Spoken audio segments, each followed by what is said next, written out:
Honestly, I'm kind of mixed on this episode because the second half is definitely better than the first half. And the biggest problem with this episode is the romance story between Master Chief and McKee. It's out of nowhere and it's completely awkward because watching them, they have no chemistry. Like, they're along the lines of Anakin and Padme in episode 2. Like, these two people just have absolutely no chemistry at all. But then the second half of this episode starts, and that's kind of where it started to pick up for me a bit. The second half of this episode was definitely a lot better.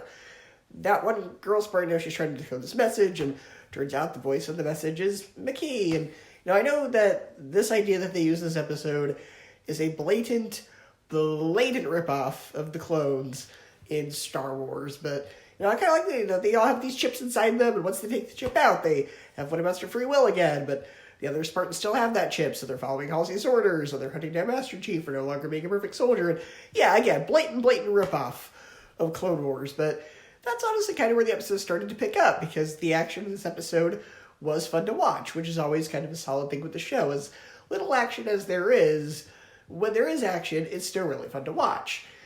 But on the other hand, the action of this episode I'm still kind of mixed on, because the way they did it kind of felt like you were watching someone play a video game while another person backseat games, which I know is a weird complaint because this is the show based on a video game, but the whole time watching Master Chief run places where you're taught to go, oh, watch out for the warthog, run this way, don't go in that room. It kind of got a bit annoying, like you were watching somebody control Master Chief, and then Cortana was backseat gaming. So, I don't know, the action, that aspect could have been done a little bit better.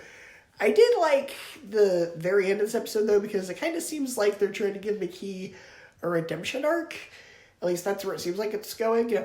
Next week's the finale, so I'm excited to see how this season ends. And, hey, even though I wasn't a fan of this episode, 8 out of 9 episodes is still a pretty solid batting average.